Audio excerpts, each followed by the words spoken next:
যে তোমরা অত্যন্ত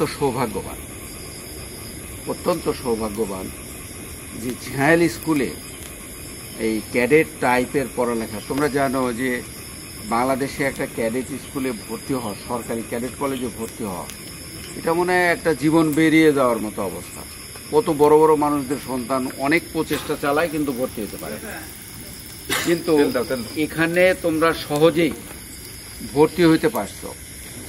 এখন তোমাদের উচিত হবে হলো পুরোটা দিয়ে দাও, অভিভাবককে আশ্বস্ত করা এবং তোমাদের ওইভাবে এই ক্যাডেটটাকে ক্যাপচার করা, যাতে যারা সরকারি ক্যাডেটে যারা পড়ে তারা যেন তোমাদের কাছে হেরে যায়, তারা যেন কর্মকাণ্ডে তোমাদের কাছে এসে গৌরব করতে না পারে, এবং তোমরা তোমাদের জীবনে প্রমাণ করে দিবা যে আমরা একটা বেসরকারি প্রতিষ্ঠানে, ক্যাডেট প্রতিষ্ঠানে লেখাপড়া করে ওদের চেয়ে একটা উচ্চ স্তরে নিজের জীবনটাকে তোমরা নিয়ে যাবে।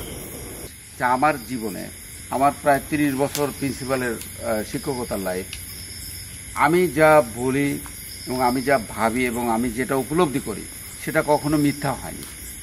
আজকে আমি যে কথাগুলো বললাম যে বাংলাদেশে এই রাডার ক্যাডেটের ছাত্ররা একজন ছাত্রও পিছিয়ে থাকবে না।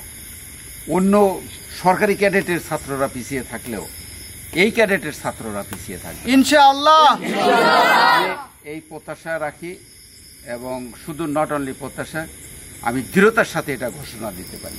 Cadet clubs, let's go.